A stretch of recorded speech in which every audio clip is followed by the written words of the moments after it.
On peut passer... J'ai pensé qu'aujourd'hui, on pourrait rester jusqu'à 3 heures de l'après-midi. Ça va pour vous? C'est bon? On fait un extra comme ça? Non. Ok. Je regarde un peu les réactions, mais ça a l'air de coller, donc on pourrait, hein. Alors,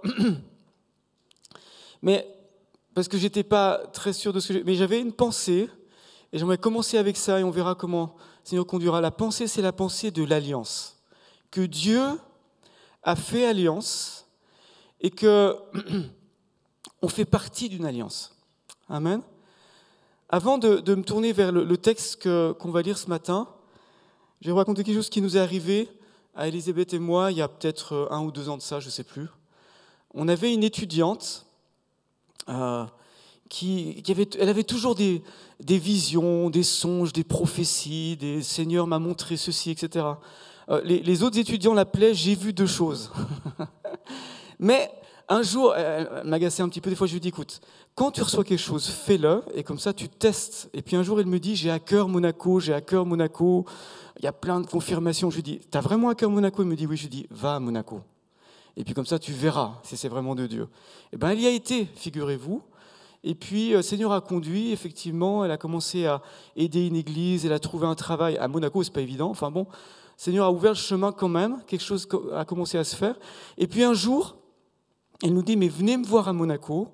Donc, on lui prêtait un appartement, vous savez, là-bas, tout est luxe à Monaco, hein, je n'ai pas besoin de vous le dire, c'est un appartement, tout était en marbre, enfin bon. Et puis, on devait passer une nuit là-bas. Et donc, on prend la voiture avec la plaque 13, vous voyez, c'est symbolique, hein, dans le Grand Sud, si vous avez un 13, ça veut dire que vous venez de Marseille.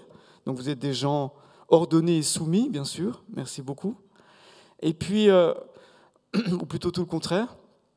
Et puis donc, moi, j'arrive à Monaco, et on arrive là-bas sur un rond-point, et tout à coup, vous êtes dans cette petite principauté, et j'avais mon portable à la main, parce que j'appelais l'étudiante en question, parce qu'on ne savait pas par où passer, c'était un peu compliqué, et puis j'étais sur le rond-point avec le portable dans une main, et ma femme me disait « mais Jean-Hugues, arrête de téléphoner ». Et puis on voit quelqu'un très excité, qui ressemblait à un chasseur d'hôtel, avec une sorte de képi blanc, et puis qui commençait à siffler dans son sifflet, etc. Ma femme me dit, arrête-toi. Puis je dis, mais c'est un chasseur d'hôtel. Il me dit, mais non, c'est la police. Je dis, ah bon, c'est la police. Donc on s'arrête, et le gars vient tout excité vers moi, il me fait baisser la vitre, il me dit, est-ce que vous savez qu'ici vous êtes à la principauté de Monaco, monsieur, et que je pourrais vous mettre en prison pour ce que vous avez fait? Téléphone dans la main, vous n'obtempérez pas, etc., etc. Enfin, alors bien sûr, moi je me suis confondu en excuses, je me suis presque mis à genoux, enfin j'étais, vous voyez, Et tout à coup, je réalisais que j'étais plus à Marseille, mais que j'étais à Monaco. Vous comprenez? Et ça m'a fait un choc. Il m'a dit, au moins vous pourriez vous cacher, mais vous le faites devant tout le monde. Bon, ça c'est une autre histoire. Alors, finalement, il était gentil, il nous a laissé passer. Évidemment que mon téléphone, j'ai mis dans la poche. Mais pourquoi je vous raconte cette histoire? C'est pour vous dire que dans cette principauté, même si elle est petite, les choses se passent différemment qu'ailleurs. Parce que dans la principauté de Monaco, il y a un prince, il y a une police, il y a des règles et il faut les respecter. Sinon, vous allez en prison. Vous suivez? Bon, là, pour le coup, il a été clément, mais ils font respecter quelque chose. Alors, à leur manière, on ne va pas creuser parce qu'on sait qu'il y a aussi de la corruption comme partout, mais en tout cas, ils font respecter une certaine atmosphère parce que c'est une principauté. Alléluia. Vous comprenez ce que je veux dire? Et savez-vous que Dieu est un grand roi et que son royaume implique certaines règles.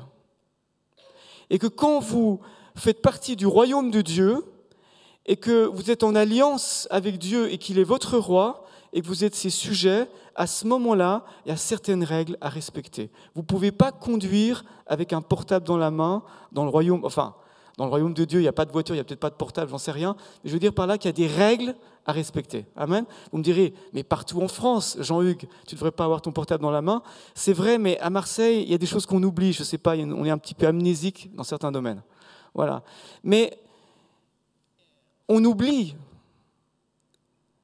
qu'on est dans une alliance. Vous voyez ? Et on pense que quelque part, Dieu devrait être à notre service quand on a besoin de lui, et que c'est comme si nous, on était les rois, et que Dieu est à notre service. Non, c'est l'inverse. C'est lui qui est roi, c'est lui qui a fait alliance avec nous, et il y a des choses à respecter. Et si on ne les respecte pas, ou si on les oublie, on aura des problèmes. Ok ? On va lire dans Deutéronome, chapitre 29.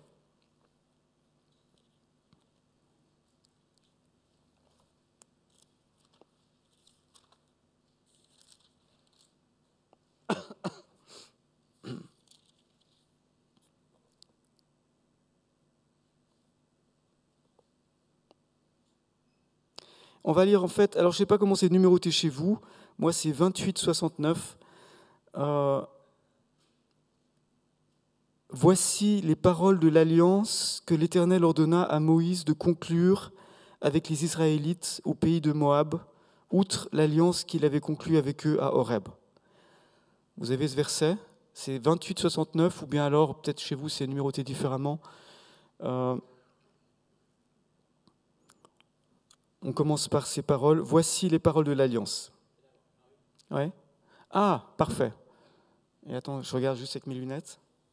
28-69, ça tombe bien, c'est bon, c'est la bonne. Parce que des fois, la numérotation d'une Bible à l'autre, on a tellement de Bibles maintenant. Vous voyez. Ok. Ce qui est important, c'est la mettre en pratique. Voici les paroles de l'Alliance que l'Éternel ordonna à Moïse de conclure avec les Israélites au pays de Moab, outre l'alliance qu'il avait conclue avec eux à Horeb. Moïse convoqua tout Israël et dit : vous avez vu tout ce que l'Éternel a fait sous vos yeux dans le pays d'Égypte, au Pharaon, à tous ses serviteurs et à tout son pays. Les grandes épreuves que tes yeux ont vues, ces signes, ces grands prodiges. Mais jusqu'à ce jour, l'Éternel ne vous a pas donné un cœur pour connaître, des yeux pour voir, des oreilles pour entendre. Je vous ai conduit pendant 40 années dans le désert. Vos vêtements ne se sont pas usés sur vous, ta sandale ne s'est pas usée à ton pied. Vous n'avez pas mangé de pain, vous n'avez pas bu ni vin ni liqueur, afin que vous connaissiez que je suis l'Éternel votre Dieu. Vous êtes arrivés dans ce lieu, Sihon, roi de Heshbon, et Og, roi de Basan, sont sortis à notre rencontre pour nous combattre, et nous les avons battus. Nous avons pris leur pays, nous l'avons donné en héritage aux Rubénites, aux Gadites, à la moitié de la tribu des Manassites. Vous observerez donc les paroles de cette alliance et vous les mettrez en pratique afin de réussir dans tout ce que vous ferez. J'ai un tout petit chat dans la gorge. Vous présentez aujourd'hui devant l'Éternel, votre Dieu, vous tous, vos chefs, vos tribus, vos anciens, vos officiers, tous les hommes d'Israël, vos enfants, vos femmes, l'immigrant qui est au milieu de tes campements, depuis celui qui coupe ton bois jusqu'à celui qui puise ton eau. Tu vas entrer dans l'alliance de l'Éternel ton Dieu avec le serment qu'il a fait et que l'Éternel ton Dieu conclut aujourd'hui avec toi, afin de t'établir aujourd'hui pour son peuple et d'être lui-même ton Dieu comme il te l'a dit et comme il a juré à tes pères Abraham, Isaac et Jacob. Ce n'est pas avec vous seuls que je conclus cette alliance avec serment, mais c'est avec ceux qui sont ici parmi vous, présents aujourd'hui devant l'Éternel, notre Dieu, et avec ceux qui ne sont pas ici parmi nous aujourd'hui. Vous savez vous-même comment nous avons habité dans le pays d'Égypte, comment nous avons passé au milieu des nations que vous avez traversées. Vous avez vu leurs abominations, leurs idoles, le bois, la pierre, l'argent et l'or qui sont chez elles. Qu'il n'y ait donc parmi vous ni homme, ni femme, ni clan, ni tribu, dont le cœur se détourne aujourd'hui de l'Éternel notre Dieu pour aller rendre un culte au Dieu de ces nations-là. Qu'il n'y ait point parmi vous de racines qui produisent du poison et de l'absinthe. Que personne, après avoir entendu les paroles de ce serment, ne se flatte dans son cœur et ne dise « j'aurai la paix », quand même je suivrai les penchants obstinés de mon cœur en ajoutant l'ivresse à la soif. L'Éternel ne voudra pas lui pardonner, mais alors la colère et la jalousie d'Éternel s'allumeront contre cet homme. Toute la malédiction écrite dans ce livre s'abattra sur lui, et l'Éternel effacera son nom de dessous les cieux. L'Éternel le séparera pour son malheur de toutes les tribus d'Israël, selon toutes les malédictions de l'alliance écrite dans ce livre de la loi. Les générations à venir, vos fils qui se lèveront après vous, et l'étranger qui viendra d'une terre lointaine, à la vue des plaies de ce pays et des maladies dont l'Éternel t'aura frappé, à la vue du soufre, du sel, de l'embrasement de tout le pays, où il n'y aura ni semence, ni produit, ni aucune herbe qui pousse, comme au bouleversement de Sodome et Gomorrhe, d'Adma et de Tseboïm que l'Éternel bouleversa dans sa colère et dans sa fureur. Toutes les nations diront, pourquoi l'Éternel a-t-il ainsi traité ce pays? Pourquoi l'ardeur de cette grande colère? Et l'on répondra, c'est parce qu'ils ont abandonné l'alliance conclue avec eux par l'Éternel, le Dieu de leur père, lorsqu'il les fit sortir du pays d'Égypte. C'est parce qu'ils sont allés rendre un culte à d'autres dieux et se prosterner devant eux, des dieux qu'ils ne connaissaient pas, qu'ils ne leur avaient pas donnés en partage. Alors, la colère de l'Éternel s'est enflammée contre ce pays. Il a fait venir sur lui toute la malédiction écrite dans ce livre. L'Éternel les a arrachés de leur sol avec colère, avec fureur, avec une grande indignation. Il les a jetés sur un autre pays, comme on le voit aujourd'hui. Les choses cachées sont à l'Éternel notre Dieu, les choses révélées sont à nous et à nos fils, à perpétuité, afin que nous les mettions en pratique, toutes ces paroles de cette loi. Lorsque toutes ces paroles se réaliseront pour toi, la bénédiction et la malédiction que je mets devant toi, si tu les prends à cœur au milieu de toutes les nations chez lesquelles l'Éternel ton Dieu t'aura banni, si tu reviens à l'Éternel ton Dieu, si tu obéis à sa voix de tout ton cœur et de toute ton âme, toi et tes fils, selon tout ce que je t'ordonne aujourd'hui, alors l'Éternel ton Dieu ramènera tes captifs, aura compassion de toi, il te rassemblera encore du milieu de tous les peuples chez lesquels l'Éternel ton Dieu t'aura disséminé. Quand tu serais banni à l'extrémité du ciel, l'Éternel ton Dieu te rassemblera de là, et c'est de là qu'il te prendra. L'Éternel ton Dieu te fera revenir dans le pays que possédaient tes pères, tu en prendras possession, il te fera du bien, il te rendra plus nombreux que tes pères. L'Éternel ton Dieu circoncira ton cœur et le cœur de ta descendance pour que tu aimes l'Éternel ton Dieu de tout ton cœur, de toute ton âme, afin que tu vives. Amen. C'est un peu longue lecture, mais vous savez, aujourd'hui on prend des raccourcis et on pense, comme je disais tout à l'heure, que Dieu est en quelque sorte à notre service. Il faut vite l'appeler au secours, il va vite venir. Et puis une fois qu'il est venu, que tout va bien, on lui dit « Seigneur, tu peux rester là où tu es et moi je mène ma vie ». Et puis on a une sorte de vie spirituelle comme ça qui est un petit peu, 1% ou 2% de ce que Dieu a vraiment prévu. Mais si vous voulez connaître ce que Dieu a pour votre vie et si vous voulez vraiment entrer dans sa bénédiction, ça vaut la peine de lire la parole de Dieu et de lire toutes les clauses de l'Alliance et de comprendre ses plans pour nos vies. Amen. C'est important. Et donc, ce matin, moi, vous rappelez que Dieu est un Dieu d'alliance et d'une manière générale, dans notre vie, on a plein de contrats. Vous avez une assurance pour votre voiture, c'est un contrat. Vous avez une banque, vous avez signé avec votre banque toutes sortes de choses. Même quand vous avez ouvert le compte, il a fallu signer. Quand vous empruntez de l'argent, il faut signer. On a des contrats. On fait partie d'un pays qui lui-même a toutes sortes de contrats et on parle de pactes républicains, etc., etc. Donc on vit constamment dans des contrats. Mais le contrat le plus important, c'est le contrat qu'on a avec Dieu. C'est le contrat que tu as fait avec Dieu le jour où tu as donné ta vie au Seigneur. Et tu lui as dit, Seigneur, c'est plus moi, mais c'est toi qui diriges. Seigneur, je te donne ma vie, tu es le Seigneur de ma vie. Si vous ne l'avez pas fait, vous n'êtes pas dans ce contrat.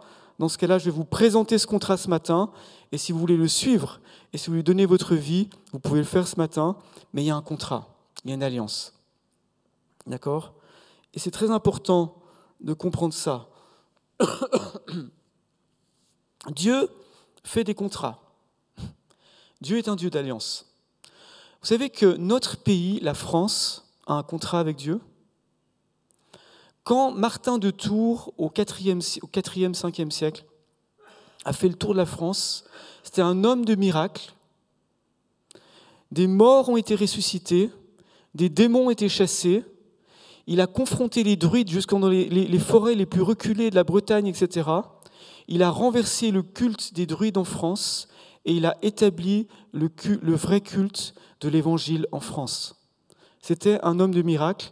Il a formé des centaines de disciples qui sont devenus, on appelait ça à l'époque les prêtres, mais les responsables de toutes les églises qu'il y avait en France. Et on implantait des églises partout en France du temps de Martin de Tours. La France est devenue un pays chrétien à l'époque.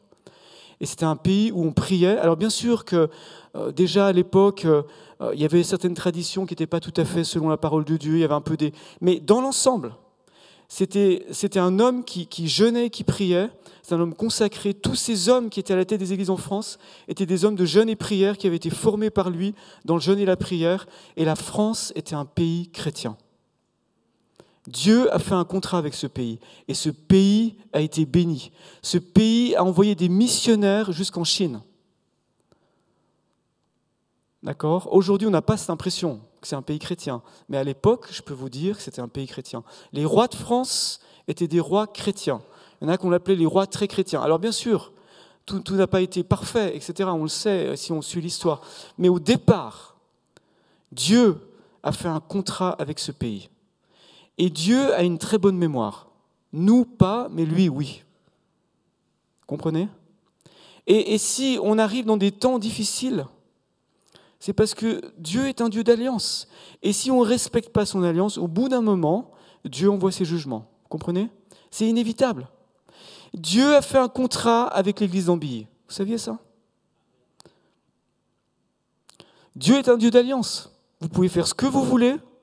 Vous pouvez dire « Oh Seigneur, j'en ai marre, tout ça, moi, non. » Dieu est un Dieu d'alliance. Lui, il n'a pas oublié ce qu'il a dit sur cette maison. Ensuite, Dieu est un Dieu d'alliance avec toi, avec ta vie. Lui, il n'oublie pas. Je parle souvent à mes étudiants de Claude Stalin, qui nous racontait comment, à la fin de son parcours, il avait 70 ans ou à peu près, il a implanté une église dans le Jura. C'était un pionnier en France, il a implanté beaucoup d'églises. Et puis, il était loin, sa femme habitait à Lyon, lui s'était expatrié là, dans le Jura, je ne sais pas, du côté de comment on appelle ça, le Doubs, par là-bas, je crois. Hein. Et puis, c'était un coin perdu, il était en plein hiver, il mangeait son bout de pain avec son camembert sur un bout de journal dans sa cuisine. Et puis, un jour, il conduisait comme ça dans la neige et puis le verglas. Et puis, il dit « Seigneur, moi, j'en ai assez. Je rentre à Lyon, je veux prendre ma vraie retraite. J'en ai marre, c'est pas normal, soit moi, à mon âge, qui fasse ça. J'en ai assez. » Et puis, il entend le Seigneur lui dire dans sa voiture « Est-ce que tu oublierais l'alliance que tu as faite avec moi le jour où tu as pris le baptême ?» Et ça lui a suffi. Il a dit « Seigneur, c'est vrai. » Et puis il a continué. Il a continué le travail. Vous comprenez ? Puis il a travaillé jusqu'au bout. Un jour, il est rentré chez lui, il ne pouvait plus parler, et puis 2 jours après, le Seigneur l'avait repris. Mais jusqu'au bout, il était dans l'alliance. Vous voyez ? L'alliance, c'est sérieux. C'est sérieux. Vous avez dit un jour, moi je l'ai dit, Seigneur, je te suivrai partout où tu me demanderas, je ferai ce que tu voudras. D'accord ? Qui n'a pas dit ça au Seigneur ? Hein ? Mais Dieu t'a pris au mot. Dieu t'a pris au mot. Dieu, lui, il n'a pas oublié ce que tu lui as dit et il n'a pas oublié ce que lui t'a promis, qu'il serait avec toi tous les jours jusqu'à la fin du monde. Amen. Dieu est un Dieu d'alliance. Donc c'est vrai pour notre pays et on voit les conséquences. C'est vrai pour l'Église, pour chaque Église. C'est vrai aussi pour notre famille. C'est vrai pour ta vie personnelle. Et dans le Deutéronome, on a comme un... Comment vous dire ça ? La loi de Dieu, ce qu'on appelle la loi dans la Bible, c'est Genèse, Exode, Lévitique, Nombre, Deutéronome. Les Juifs appellent ça la Torah. Et le Deutéronome, c'est particulier. Moïse a conduit le peuple pendant 40 ans dans le désert. Moïse arrive à la fin de son parcours et il va expliquer la loi au peuple. Comme pour leur dire, vous connaissez cette loi, vous avez vu le Sinaï, les 10 commandements, Dieu vous a parlé à voix haute depuis le Sinaï. Vous avez vu tous les miracles. Vous connaissez Dieu, vous connaissez la loi, mais j'aimerais vous expliquer cette loi. J'aimerais vous expliquer que vous ne pouvez pas la mettre en pratique par vos propres forces, mais que c'est une affaire d'aimer Dieu de tout son cœur, de toute son âme. Et qu'il faut circoncire votre cœur, ça veut dire purifier votre cœur et décider vraiment, Seigneur, je veux vraiment te suivre. Et Moïse se rendait compte et Dieu lui montrait, Dieu lui parlait. Et à la fin du Deutéronome, Dieu lui parle et lui dit, tu vois, ce peuple qui te dit qu'il veut servir Dieu, en réalité, à un moment donné, il va m'abandonner.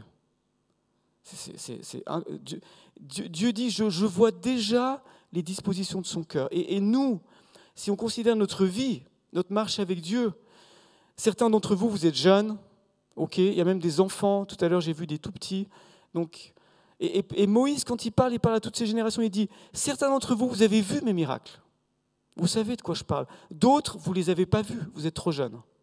Mais il parlait à tout le monde. Vous voyez ? Et vous voulez dire par là que dans notre parcours personnel, il y a des temps où on voit la bénédiction de Dieu et on se réjouit, mais quelque part, si Dieu nous retire sa bénédiction, à ce moment-là, on dit « Ah, Seigneur, si c'est comme ça, moi, j'arrête tout. » Vous voyez ? Et donc, Dieu dit « Je connais les dispositions de votre cœur et je vous ai éprouvé dans le désert parce que je voulais savoir si vraiment vous vouliez me suivre. » Vous voyez ? On a un exemple dans les Nombres et dont Moïse reparle dans Deutéronome. Vous savez, les Nombres, c'est le livre où Dieu, enfin Moïse raconte comment, après 2 ans dans le désert de préparation, la loi a été donnée, Dieu leur dit, bon, maintenant vous allez conquérir le pays promis. Ils arrivent à la frontière de Canaan, au sud de Canaan, et puis Dieu leur dit, allez-y. Et puis Israël dit à Moïse, mais envoie d'abord des espions pour qu'on sache un petit peu à quoi il faut s'attendre. Ils envoient les 12 espions reviennent, ils font leur rapport. C'est un bon pays, ils montrent les fruits du pays. C'est un bon pays où coule le lait et le miel, c'est vrai. On ne nous a pas menti sur la marchandise, c'est une bonne marchandise. D'accord ? Par contre, il y a un prix à payer. Il y a des géants, il y a des villes fortifiées, ça ne va pas être facile. Et puis à ce moment-là, le peuple se met à pleurer chacun devant sa tente en disant « Voilà, c'est pour nous faire mourir ». C'est bizarre, les réactions qu'on peut avoir des fois. Quand Dieu nous met en face d'un défi, on dit « Ah non, Seigneur, ça c'est trop difficile ». Et puis, ils ne veulent pas. Ils ne veulent pas entrer dans le pays, ils ne veulent pas conquérir, ils ne veulent pas faire la guerre, alors que Dieu leur a dit « Mais c'est moi qui livrerai ce pays entre vos mains ». Ils ont peur, ils paniquent, ils ne veulent pas y aller, ils se rebellent et ils disent « Non ». Vous n'avez jamais dit non, vous ? Combien de fois j'ai dit non, Seigneur ? Vous voyez ? Puis le Seigneur a dû me secouer un peu pour que je dise oui. Et donc, ils ne veulent pas. Et à ce moment-là, Dieu dit, bon, ok, dans ce cas-là, vous resterez dans le désert. C'est un jugement. Et puis, dans le désert, quelques temps plus tard, il y a une révolte. Parce qu'ils sont partis sur un cycle de révolte. Et vous savez, c'est bizarre, l'être humain est comme ça, mais quand tu commences à te rebeller, alors tu vois tout en noir. Et tout ce qu'on peut te dire, tu le réinterprètes à ta manière en disant non, c'est pas juste, c'est pas normal, etc. Blablabla. Et tu commences à tout, vous voyez, à tout peindre en noir. Ça vous est déjà arrivé, hein ? Alors, bon, il y a une équipe qui décide de se rebeller contre Moïse et qui disent bon, c'est pas normal, les gens ils meurent de partout. En fait, alors on va lire ça dans Nombres chapitre 16. Vous allez voir.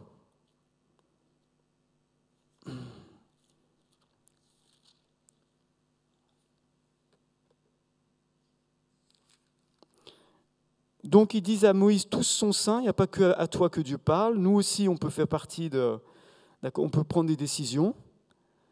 Et Moïse, verset 12, Nombre 16, 12, Moïse envoya appeler Dathan et Abiram, fils d'Éliab, mais ils dirent, nous ne monterons pas, c'est-à-dire que nous ne viendrons pas vers la tente d'assignation à ta convocation. Est-ce trop peu que tu nous aies fait monter d'un pays découlant de lait et de miel afin de nous faire mourir au désert? Alors, ils sont en train de dire que l'Égypte, c'est un pays où coule le lait et le miel, et que Moïse les a envoyés pour mourir dans le désert. Vous voyez un petit peu comment on arrive à mentir sur la réalité. Ils sortaient de l'esclavage en Égypte, où ils avaient crié à Dieu pour en sortir. Ils en sont sortis. Ensuite, Dieu leur dit maintenant, vous entrez dans le pays promis. Ils disent non, on ne veut pas, parce qu'on ne veut pas faire la guerre. Donc, ils restent dans le désert. Et maintenant, ils disent à Moïse, on est parti d'un pays où coule le lait et le miel, tu parles, l'esclavage, et tu veux nous faire mourir dans le désert. Mais c'était pas, c'est de leur faute, vous comprenez ? C'est eux qui n'ont pas voulu entrer dans les promesses. Vous suivez le problème ? Et c'est eux qui inversent tout en disant, finalement, la vie que j'avais avant d'être chrétien était bien meilleure que celle que j'ai maintenant. Qu'est-ce que je fais dans cette galère ? Vous voyez ? Mais Dieu n'avait pas prévu que ce soit une galère. Dieu avait prévu qu'ils entrent dans le pays promis et qu'ils soient bénis. Vous suivez ? Donc, à force de désobéir, on inverse tout et on commence à critiquer Dieu en disant « c'est de ta faute, C'est toi qui as voulu que ça aille pas, et c'est toi qui m'as envoyé dans cette difficulté. Mais Seigneur, pourquoi? Pourquoi est-ce que Dieu ceci? Pourquoi est-ce que Dieu cela? Vous suivez? C'est comme si c'était nous, les rois, et Dieu notre serviteur. Alors que c'est l'inverse. C'est Dieu qui a fait alliance avec nous, et c'est à nous de comprendre ses plans et de s'aligner. Dire, Seigneur, ok, je vais t'obéir, et je vais marcher dans tes voies. Vous suivez la différence? C'est très important parce que ces récits d'Israël, etc., c'est plus qu'une histoire. C'est pour nous quelque chose de vivant, c'est pour nous quelque chose de réel, et Dieu n'a pas changé. Dieu n'a pas changé. Bien sûr qu'il y a la grâce de Dieu, mais comment est-ce qu'elle se manifeste la grâce ici? Dieu leur dit, écoutez, pour le moment, votre cœur n'est pas prêt. On étudiait le Deutéronome en faisant l'introduction à l'Ancien Testament, et un étudiant me dit, mais pourquoi le Seigneur n'aura pas tout de suite changé leur cœur? Ça aurait évité des siècles de problèmes avec Israël. Ça dure des siècles, cette histoire. Voyez, et il y a certaines promesses qui sont faites dans le Deutéronome qui vont s'accomplir, qui ne sont encore pas accomplies aujourd'hui. Il y a encore des promesses qui ne sont pas tout à fait accomplies. Dieu va encore visiter ce peuple d'Israël. Il va encore changer leur cœur. Il y a des promesses ils sont sur le point de s'accomplir, mais ne sont encore pas accomplies. Vous vous rendez compte? Et ça fait combien de temps que Moïse leur a parlé? Ça fait bientôt 4000 ans. 3500 ans. 3500 ans pour arriver à ce que leur cœur soit prêt? Vous allez me dire, ça fait long, d'accord? Et dans notre vie, parfois, il y a du temps qui passe, vous voyez, et puis on dit non, puis on ne veut pas, et puis on résiste. Jusqu'à ce qu'un jour, c'est comme s'il y a la pièce qui tombe, vous savez, et puis tout à coup on dit, ok, ça y est, j'ai compris maintenant. Je vais avancer avec Dieu. Pourquoi ça a pris tellement de temps? Pourquoi est-ce que c'est que Dieu connaît les dispositions de ton cœur? Mais au moment où Dieu dit, ok, maintenant il le veut vraiment, elle le veut vraiment, à ce moment-là, Dieu dit, ok, je vais intervenir, je vais changer ton cœur.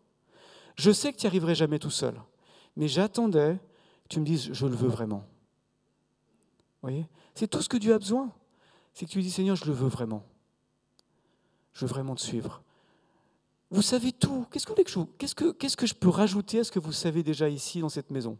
En tout cas, pour ceux qui sont là depuis des années. Vous savez tout, non? Vous savez le prix de la prière à payer pour que le réveil vienne?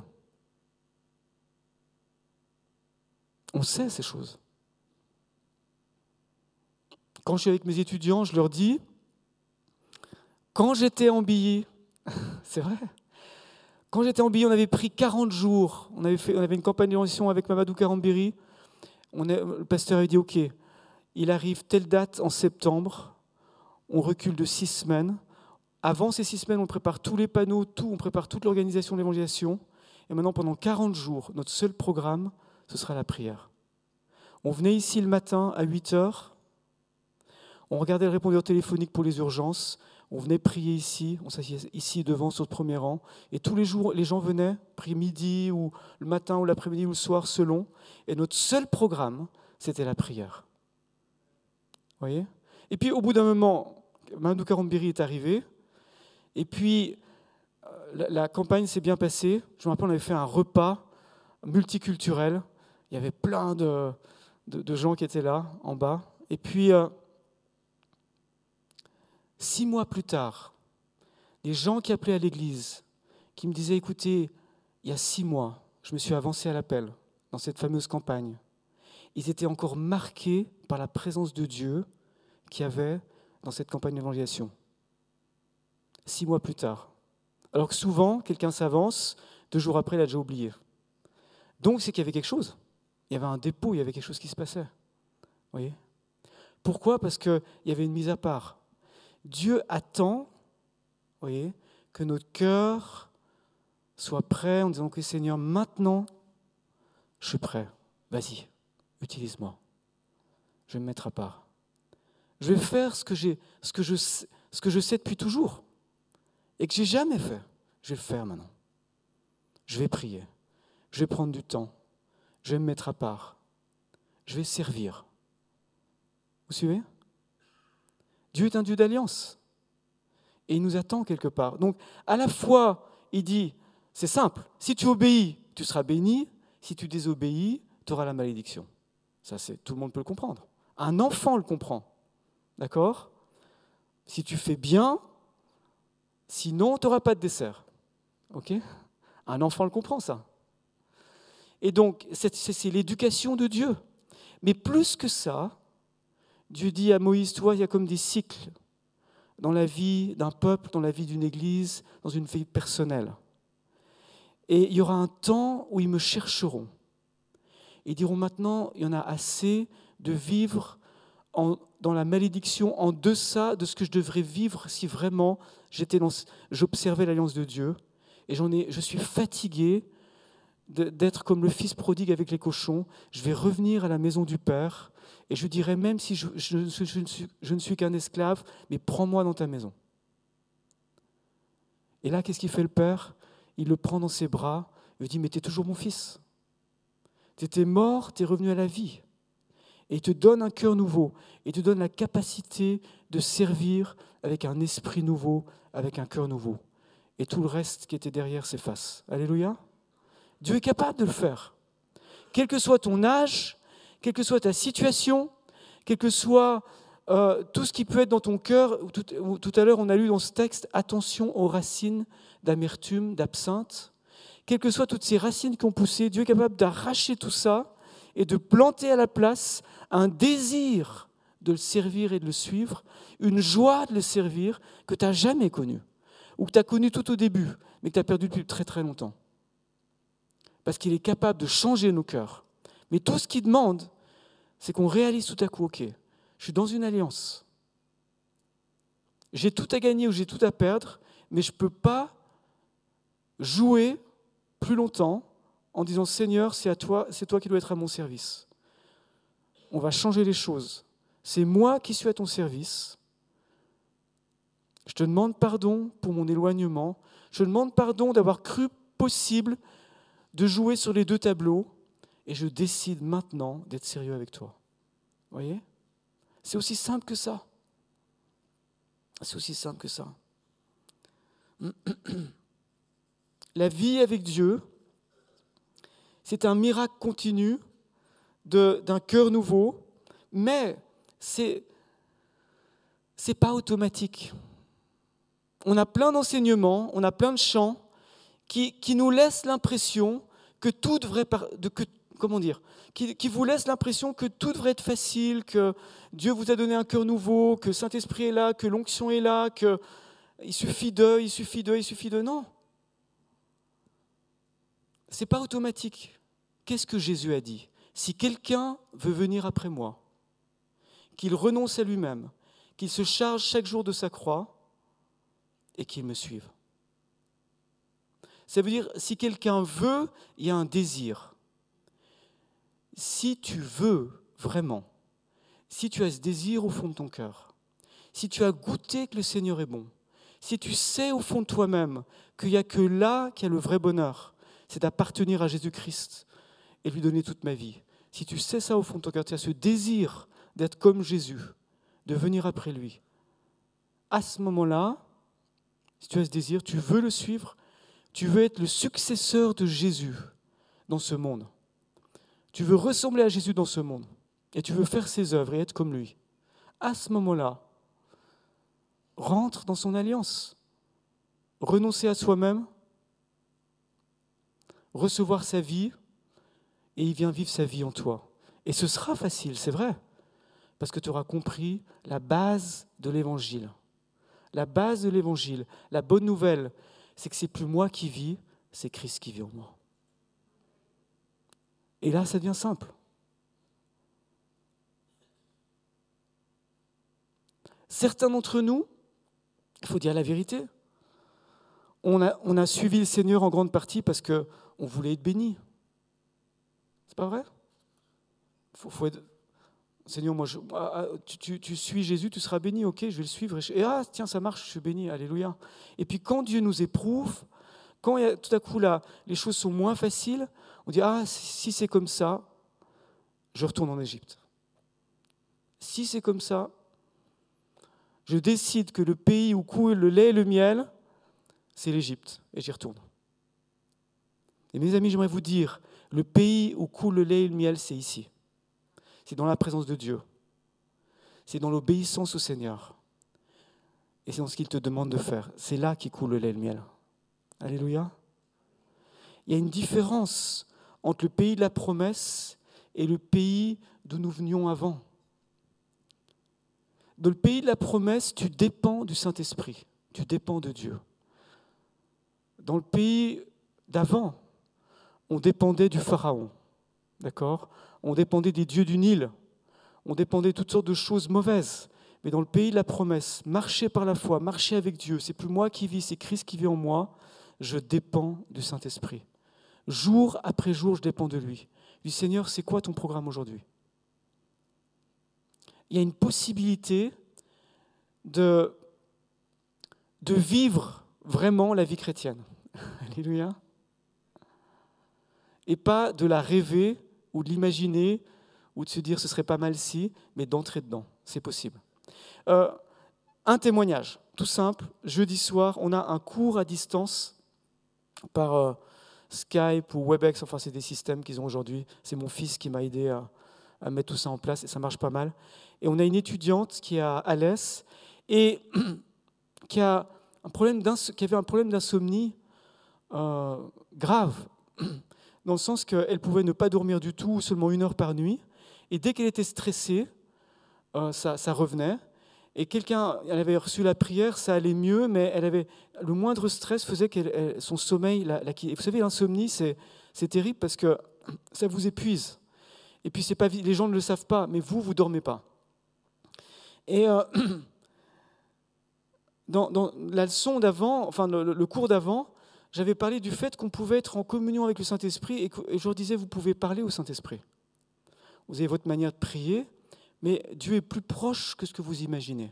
Et puis on parlait de ces choses, et puis pendant la semaine, elle est tombée sur un livre d'une certaine Danoise qui était missionnaire, qui avait été envoyée par le Saint-Esprit, on peut dire, à Jérusalem, sans soutien, sans argent, et comment Dieu avait pourvu à ses besoins, et comment elle avait cette relation proche avec Dieu, et elle a fait le rapprochement des deux, parler au Saint-Esprit, le témoignage de cette Danoise, et puis un soir, ça date de cette semaine, elle dit comme ça, Saint-Esprit, aide-moi à dormir. Et puis elle n'avait pas fini de prier, qu'elle bâille, elle s'endort jusqu'au matin, une nuit complète.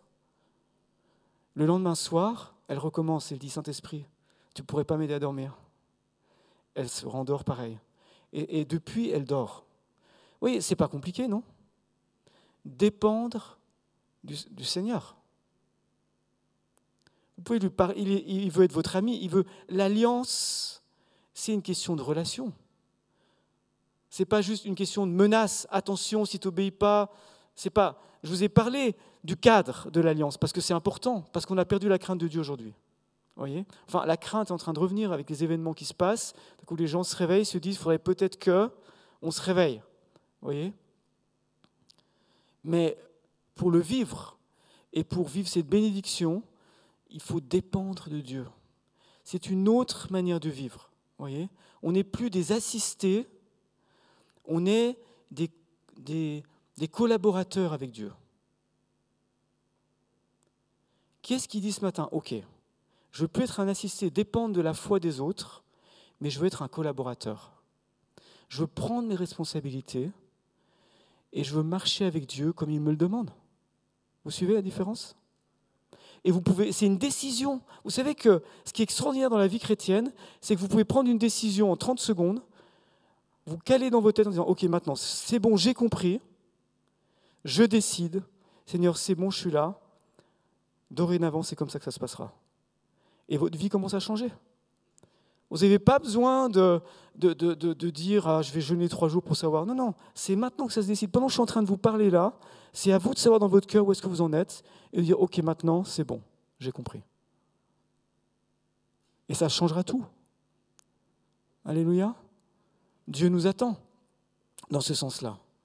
Donc, je vous parlais de dépendre de Dieu, de dépendre du Saint-Esprit. Je vous donnais ce témoignage parce que C'est tellement simple, en réalité, tellement simple de suivre le Seigneur. Dieu nous promet de changer notre cœur. Vous voyez ? C'est sa promesse. Et c'est quand je vous disais que ce n'est pas automatique, oui, bien sûr, au moment où tu as donné ta vie au Seigneur Jésus, quelque chose a commencé à changer. Et puis au départ, tu l'as vécu comme une grâce, tu ne comprenais même pas ce qui t'arrivait. Je me rappelle, notre sœur Josiane s'était convertie il y a des années, elle arrivait dans l'église, rue du Jura, s'assise au fond, et puis elle était saisie par la présence de Dieu. Quand il y a eu l'appel, elle s'est levée, elle ne sait même pas pourquoi, comme si quelqu'un la poussait. Et puis elle est rentrée chez elle en se demandant, mais qu'est-ce qui m'est arrivé ? Le lendemain matin, elle travaille dans une banque, elle rentre dans sa banque, et puis toutes ses collègues qui étaient dans les box là, lui disent, qu'est-ce qui t'est arrivé ? Qu'est-ce qui t'est arrivé ? Puis elle dit, mais rien. Si, t'es tombée amoureuse. Et puis elle dit, non, enfin si. Tout à coup, elle a commencé à comprendre. Et s'est dit, ok, mais ça a vraiment changé alors. Le fait d'être amoureuse de Jésus, ça m'a changé. Vous voyez ? Et elle a réalisé à ce moment-là que sa vie avait changé. Amen. Et puis ensuite, vous vivez ça comme une grâce. Et puis un jour, le diable vient te dire, attends, il faut te calmer un peu là. Oh, on ne va pas continuer comme ça. Il faut te rappeler les bonnes habitudes de l'Égypte. Ok ? Il faut te rebeller un petit peu. Hein ? Il faut être un peu plus jaloux que ça quand même. Et puis tout à coup, vous retombez dans les mauvaises habitudes. Et puis votre cœur commence à s'endurcir. Puis vous commencez à rechigner. Ok ? C'est la mauvaise nature qui reprend le dessus. Vous nourrissez plus votre vie de foi. Vous ne lisez pas la Bible autrement que sur cet écran. Donc vous n'êtes pas nourri. Vous suivez ce que je veux dire ? C'est aussi simple. Vous savez, la vie chrétienne, c'est pas des grands exploits d'aller jusqu'en Afrique. Vous pouvez rêver de ça si vous voulez, mais la vie chrétienne, c'est juste comme cette jeune fille. Saint-Esprit, aide-moi à dormir ce soir. Le matin, pendant que vous prenez votre café, que vous entendez la cafetière qui fait son bruit, là, enfin, vous avez des cafetières plus modernes ici en Haute-Savoie, et vous prenez votre Bible, d'accord ? Jetez vos téléphones portables et tout ça, jetez-les. Mettez tout ça, juste jetez-le, mais après vous le ramassez pour aller travailler. Mais prenez une journée et mettez tout ça à la cave, ou je ne sais pas, ou mettez-le dans votre jardin, jetez-le dans votre jardin, vous allez le chercher après. Et pendant ce temps, vous priez. Plus de portable, plus de téléphone, plus rien. Dites, Seigneur, je suis là pour toi. Prenez une matinée, prenez 2 heures par semaine où vous mettez à part pour Dieu. Comment voulez-vous être en communion avec Dieu s'il y a tout le temps des WhatsApp, des machins, des SMS, des trucs bip, bip, bip, bip, bip, bip, bip. Seigneur, j'aimerais vraiment maintenant m'approcher. Bip, bip, bip. Seigneur, oui, Seigneur, oui. Oui, donc Seigneur, je te disais, non, on ne peut pas faire ça, vous êtes d'accord ? Et pourtant on le fait, quelque part. Coupez tout ça. Cherchez Dieu. Vous comprenez ? Dire, Seigneur, je suis à ta disposition maintenant. Enfin. Ça faisait du temps, mais ça y est, c'est bon là, je suis là, d'accord ? Après, le diable te dira, comment tu oses venir dans la présence de Dieu, toi qui n'es pas un homme de prière, tu n'es pas une femme de prière. Vous ne vous occupez pas de ce qu'il raconte. Du moment que vous êtes dans la présence de Dieu, vous êtes déjà un homme de prière, donc c'est bon. Alléluia. Donc vous êtes là, vous dites, Seigneur, merci. Je me rappelle ça va, j'ai encore 2 minutes, je n'ai pas trop regardé, je vous encourage, un Jordanien qui habitait à Londres. Et puis il était à Kensington Temple et il nous racontait comment maintenant il voyage dans le monde entier dans son ministère, mais surtout dans les pays musulmans. Et il nous disait un jour, j'ai dit Seigneur, j'en ai marre, j'arrive pas à prier. Tous ces gens-là, ils sont tellement spirituels, ils racontent comment ils prient pendant des heures, puis moi j'arrive pas. Et puis il était dans un parc à Londres, il y a des grands parcs à Londres. Et puis il disait Seigneur, tu comprends. Et puis pendant comme ça 1 heure, vous voyez, il disait Seigneur, tu vois. Et puis il y a ça. Et puis ils disent que. Puis moi j'y arrive pas. Et puis au bout d'1 heure, le Seigneur lui dit est-ce que tu te rends compte que depuis 1 heure tu es en train de prier ? Et tu dis que tu n'es pas un homme de prière ? Et tu dis que tu ne sais pas prier ? Vous voyez, c'est ça la prière. C'est aussi ça. Donc vous pouvez dire ce que vous avez à dire au Seigneur, parce que vous le faites de temps en temps quand même. Amen. Mais il suffit de vraiment ouvrir son cœur, voyez. Parfois, vous avez un fardeau, vous avez un souci, vous avez quelque chose qui vous pèse, d'accord ? eh bien, dans ces cas-là, ce que je fais, je vais me promener. Vous voyez, je sors et je marche. Parce qu'on ne dirait pas comme ça, mais je suis un colérique intérieur. Vous voyez, ça.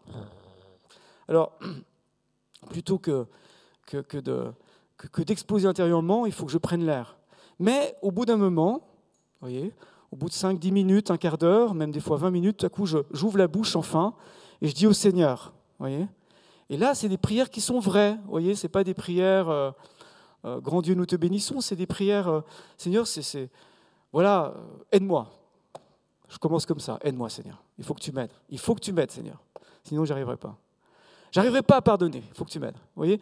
Et vous commencez à prier. Vous dites au Seigneur là où vous en êtes. Et puis, il y a la paix qui commence à revenir. Et puis, vous êtes... Vous voyez. Mais c'est ça, marcher avec Dieu. Ce n'est pas tout le temps être au top. De temps en temps, vous voyez, vous levez, il y a déjà l'onction qui est sur vous. Vous êtes formidable. Mais ce n'est pas tous les jours. Enfin, pas pour moi en tout cas. Si c'est tous les jours pour vous, merci Seigneur. Mais moi, ça ne marche pas comme ça. Mais Dieu nous attend dans cette communion avec lui. Alléluia.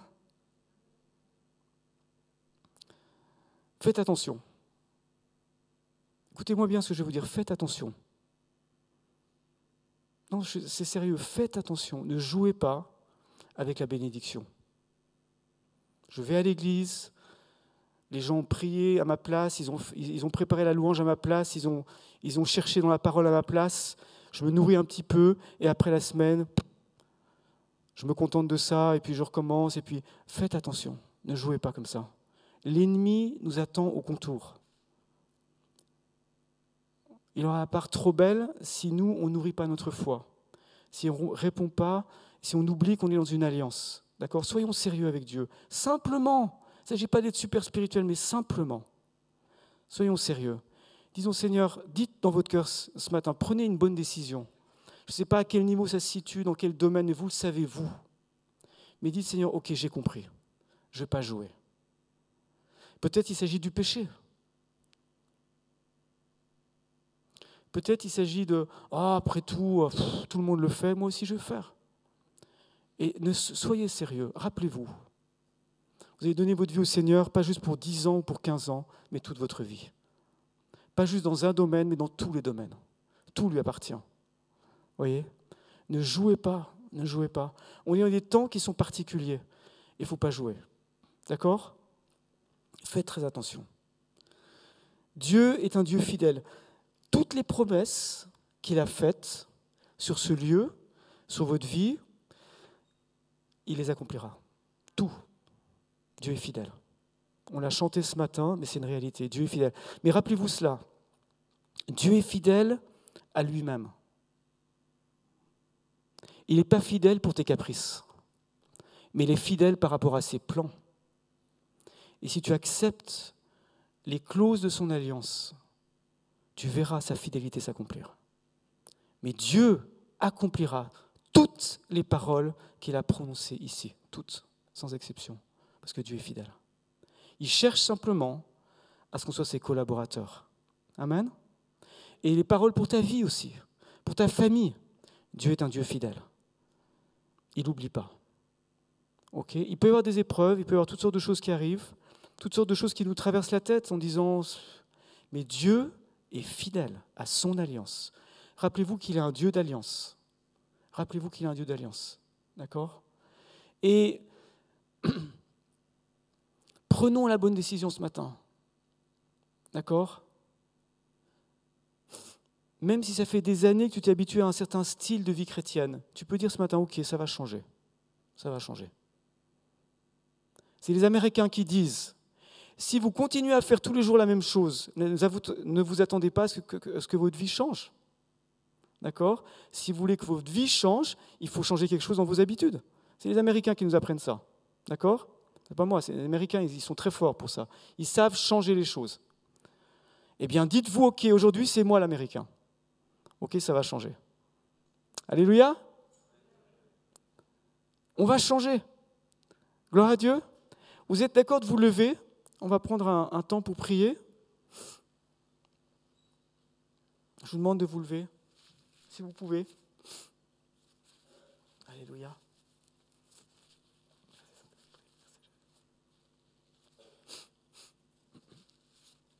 on va s'engager à vivre selon les exigences de Dieu. Dieu est un Dieu saint, est un Dieu pur. Alléluia. On va s'engager à se nourrir spirituellement. On va s'engager dans cette alliance qu'on a déjà faite avec lui. On va la renouveler. On va dire, Seigneur, je t'avais donné mon cœur. Et peut-être que parmi vous, certains disent, ok, mais moi, j'ai jamais dit à Dieu qu'il soit mon maître et mon Seigneur. J'ai jamais reconnu Jésus comme mon Seigneur. Et j'ai toujours vécu en disant à Dieu, tu viens m'aider quand j'en ai envie, mais le reste du temps, c'est moi qui dirige ma propre vie.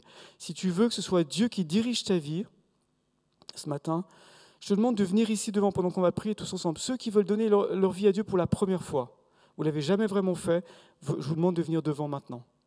D'accord ? Et pour nous qui sommes déjà cette alliance avec le Seigneur, commençons à prier. Et pendant que chacun a les yeux fermés, vous priez, vous engagez par rapport à Dieu. Ceux qui veulent donner leur vie à Dieu, vous n'avez jamais fait alliance sérieusement avec Dieu. Et vous avez toujours vécu un petit peu en marge en disant c'est bien si les gens prient pour moi, mais moi je fais ma vie comme je veux. Et vous savez ce matin que ce n'est pas comme ça que ça marche. Vous avez compris que c'est à vous de répondre à l'appel de Dieu, de dire Seigneur, je veux entrer dans ton alliance. Et je veux que tu pardonnes mes péchés, je veux que tu purifies mon cœur. Jésus-Christ est mort et ressuscité pour toi aussi. C'est lui qui a scellé cette alliance par son sang sur la croix. Ce qui était impossible pour Israël est devenu possible pour nous au travers de Jésus-Christ. Et ton cœur peut changer ce matin si tu lui donnes ta vie.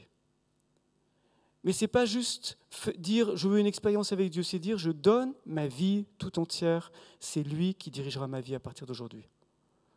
D'accord ? Si tu n'as jamais fait ce pas dans ta vie, tu peux le faire ce matin.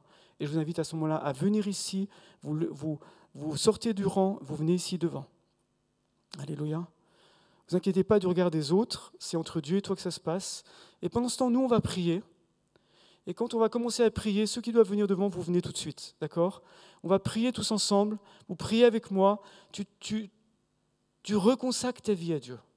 Tu dis, Seigneur, je veux vraiment obéir à ton alliance.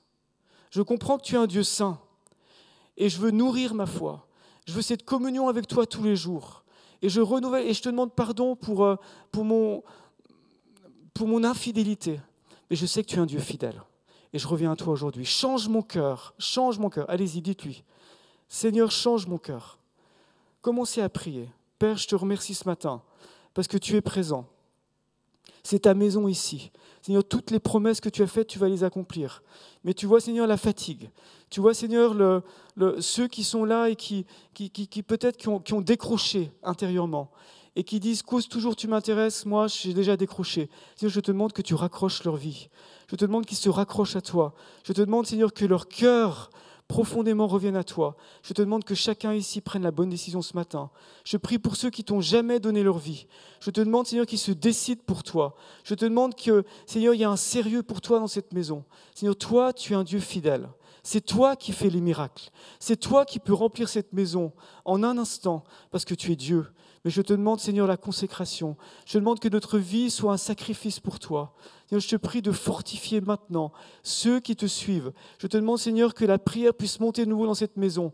Je te demande, Père Céleste, que l'atmosphère change. Je te prie, Seigneur, d'intervenir par ton Saint-Esprit. Merci, Seigneur Jésus. Alléluia. Merci, Seigneur Jésus. Continuez à prier. J'aimerais vous entendre prier.